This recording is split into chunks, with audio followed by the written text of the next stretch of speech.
après une vingtaine d'années, on s'est dit qu'il était peut-être temps de faire un bilan, de s'interroger sur l'effet qu'a eu le mouvement hip-hop sur la jeunesse congolaise, sur sa genèse, sur son évolution et aussi sur tous ces mots qui minent le mouvement hip-hop et qui l'empêchent de pouvoir éclore au niveau international.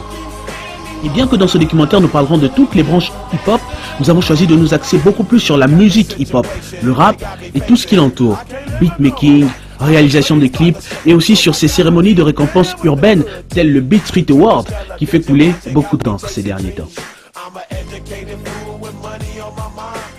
C'est arrivé fin des années 80, début des années 90. Il y avait des groupes un peu comme le Concept IA, il y avait les Warriors, il y avait le défunt Fuma Strong, que j'ai pas connu personnellement, mais qui était avec la production afrocentrique.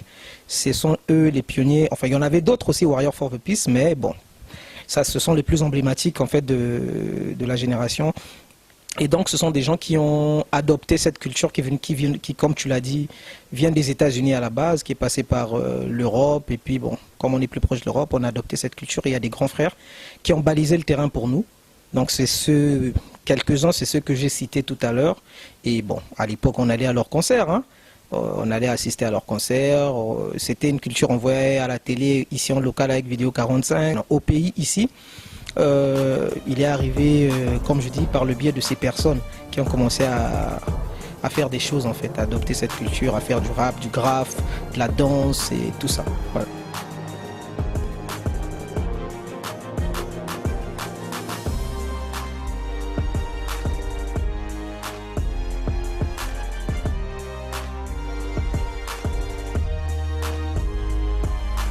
Le hip-hop, je le découvre via la télé, faut pas se voiler le visage. Je découvre via la télé parce que fut un temps dans les années 90 où on captait ici des chaînes câblées gratuitement, RFO, MTV et tout. Et à travers justement les différentes émissions qui passaient sur MTV et les différentes chaînes qu'on captait, ben, on découvre la musique d'ailleurs. Et il ne faut pas aussi nier que c'est aussi via l'émission Vidéo 45 de tonton Charlie Noël, que je salue, à Télé Congo, qu'on découvre certains artistes. Et donc il y a plusieurs facteurs en fait qui nous ont permis de découvrir cette musique. Il y a plusieurs origines. Donc il y a la télé d'abord, il y a l'émission de Charlie Noël, okay, Vidéo 45. Et ensuite il y a les grands frères qui vont dans les boîtes de nuit, parce que les DJ passent des sons hip-hop et les grands frères ont l'habitude de faire des cassettes de hip-hop avec des dédicaces et tout, qui ramènent à la maison pour qu'on écoute et qu'on danse dessus. Donc en fait, voilà en fait les trois choses qui m'ont permis à moi de découvrir le hip-hop. Personnellement, j'ai découvert le hip-hop ici, je veux dire dans les années 90. C'est mon père en fait qui m'a quelque part fait découvrir le hip-hop, parce que lui il aimait bien ces musiques étrangères. Il écoutait beaucoup MC Solar, Ayam, il aimait bien Alliance Ethnique, tu vois. Donc à la maison déjà, sans le vouloir, il m'a inculqué ce truc-là. Donc c'est comme ça que j'ai découvert. Maintenant à l'école, quand je suis arrivé à Notre-Dame au collège, non au primaire je crois, c'était au primaire encore, j'ai rencontré un ami à moi, Shadow Amenas, le petit frère de Boogie Black. C'est avec lui que j'ai commencé, il a commencé à me faire découvrir d'autres rappeurs, B.I.G, machin et tout, Redman. Après bon voilà, après j'ai découvert le mouvement, j'ai su qu'il y avait des rappeurs avant, comme il y avait Empire RNS avec DJ Willisson, celui qui est maintenant DJ, il fait maintenant du coupé décalé, malheureusement. Le final va toujours te damer le pion. Tu vois ce que je veux dire? Donc tant que notre musique ne trouvera pas son identité, tant que notre hip-hop ne trouvera pas vraiment une identité, ça va tourner entre nous lassement comme ça. Dès que tu vas exporter ça, on va dire, bon ouais, mais un tel fait ça, Malox fait ça mieux que toi déjà. Ce qui est vrai, c'est que ça a beaucoup changé. Je peux pas dire que ça a évolué, parce que je veux dire que ça a changé.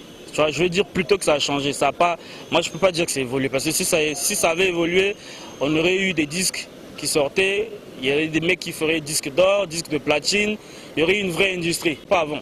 Déjà, en 26 ans, si un artiste n'arrive pas à vendre 10 000 exemplaires, ça veut dire que c'est chaotique. Donc, nous, on a eu un rêve. On a voulu que le hip-hop puisse se défier, parce que c'était un défi. C'était pas qu'une musique. Hein, le hip-hop, les gens croyaient que le hip-hop, c'est une musique de bandits, de jeunes, parce qu'on attribue souvent les jeunes au bandit. Donc nous on a voulu un peu changer la donne. Donc, on a dit que bon, les grands pensent que le hip-hop c'est un domaine de bandits, mais on peut leur prouver le contraire. Bon, le hip-hop, ça change. C'est à l'époque de nos grands, c'était nouveau, c'était frais, c'était bien. Tu sais, quand quelque chose est nouveau, tout le monde est motivé, tout le monde est derrière. Et puis il y avait beaucoup de conviction. Et c'était très pris au sérieux par... Je ne vais pas faire ce genre de débat là parce qu'on a toujours tendance à dire que oui, c'était mieux avant. Et ça, je sais que la jeune génération aujourd'hui le supporte très mal. Mais je sais une chose, c'est que la musique a changé. Okay, la musique a changé, les outils de production ont changé, la manière d'écrire a changé. Et que forcément, ça a de l'impact sur ce que nous on entend aujourd'hui.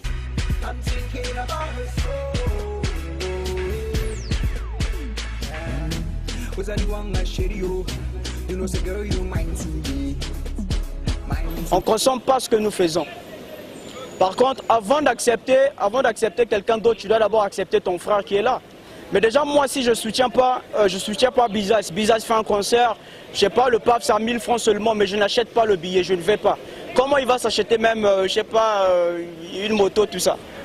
Je dois acheter le billet, je dois aller au concert, il a sorti un album, je dois acheter. Et c'est ce qui va lui permettre aussi de rouler carrosse, voilà, c'est tout ça. Or que les Franco aujourd'hui, leur population, ils consomment les Franco.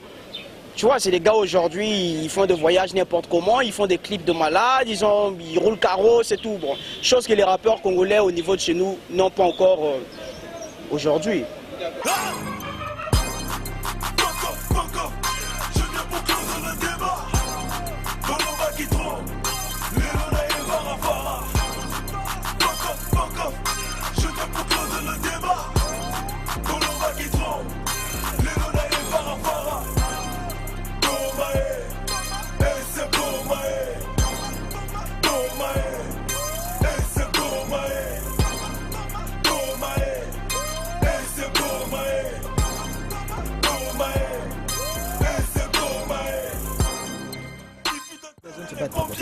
Ils n'ont pas les thèmes, il n'y a rien, il y a quoi?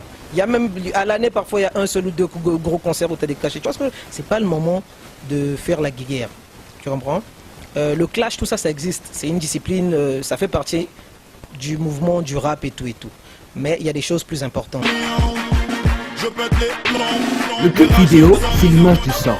Et c'est aussi la publicité de l'artiste. Donc en bref, le clip vidéo permet de vendre l'image de l'artiste au public. Et les Américains sont les plus forts dans ce domaine, on les voit dans leurs clips. Les mecs sont dans de grosses caisses, avec de belles meufs et de l'argent plein les poches. Aujourd'hui, avec des chaînes de diffusion de clips en continu comme Trace, avec des tutos qu'on peut avoir sur YouTube via Internet, les clippeurs congolais arrivent à réaliser des clips presque aussi bons que les occidentaux, sinon meilleurs. Alors, ces réalisateurs, qui sont-ils et comment font-ils pour s'acheter ce matériel d'aussi bonne qualité, sachant que le rap ne paye pas au Congo? Ils nous expliquent. Bon, tout ça là, je dirais, c'est la mondialisation. Hein. Plus que les choses évoluent, plus que les choses changent. Donc hier, on tournait des clips avec des caméscopes. Tu vois, tu as un appareil numérique et tout. Tu signes quand même un clip. Mais aujourd'hui, tu vois, par rapport à la mondialisation, les choses évoluent. Et voilà, il y a du HD aujourd'hui. Il y a pas mal de trucs qui se font. Donc... Au niveau de la vidéo. Pourquoi? Parce que la vidéo, jusque-là, faut quand même avouer qu'il y a beaucoup de gars qui sont des autodidactes. Donc qui n'avaient pas accès au logiciel facilement, qui ceci, cela et ainsi de suite. Et qu'aujourd'hui, ne serait-ce que le fait que vous soyez là pour faire un documentaire sur l'hip-hop, ça prouve qu'on peut faire beaucoup avec très peu. Je parie que quand tu demandes à certains te disent que c'est un truc très important qui manquait dans notre mouvement. On n'avait pas ça. Ça a apporté plus de désordre encore, je vais dire, pour être franc. Parce que moi, je pense que c'est prématuré. C'est très prématuré. Encore Afroka, comme tu viens de citer, eux, ils sont dans un truc international. Ben, ça a apporté au mouvement hip-hop un début de discorde. J'ai causé avec un membre, mais bien sûr, il y a WhatsApp. Ouais. J'ai causé même avec un membre de B-Street. Ouais. Quand j'étais dedans, je l'ai fait comprendre, c'est pas grave. Envoie-moi, puisque j'avais du mal à installer, avec mon S7, j'avais du mal à installer. comment on appelle, l'application Bistreet. Donc j'ai dit envoie-moi le truc soit par mail ou par WhatsApp. Je veux, on va remplir avec mon équipe, on remplit ce qu'il faut remplir et puis on vous renvoie ça et descend. Je n'ai jamais reçu ça.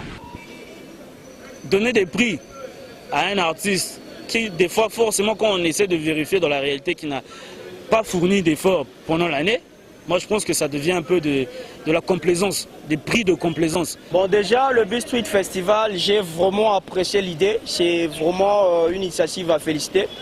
Mais sauf que qu'est-ce qu'on a constaté? À la fin, même des gens qui travaillent ne sont pas récompensés à la fin.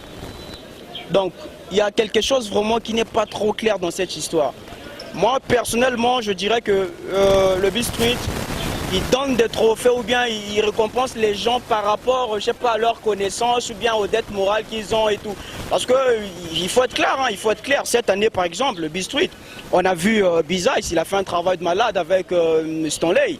Le clip a cartonné sur Trace, mais le gars, il n'a pas été récompensé. Vous voyez, on a vu Teddy Benzo avec le frère, le grand frère Freddy Massamba, Nibo Tena, un clip qui a cartonné, mais aujourd'hui. Ce qui m'a encore fait mal personnellement quand j'ai vu le jeune Sosé, un gars chanteur que j'écoute vraiment, le gars que j'apprécie. Il a fait un clip de malade, le clip circule partout. Et arrivé au jour des awards et tout, le gars n'est pas récompensé.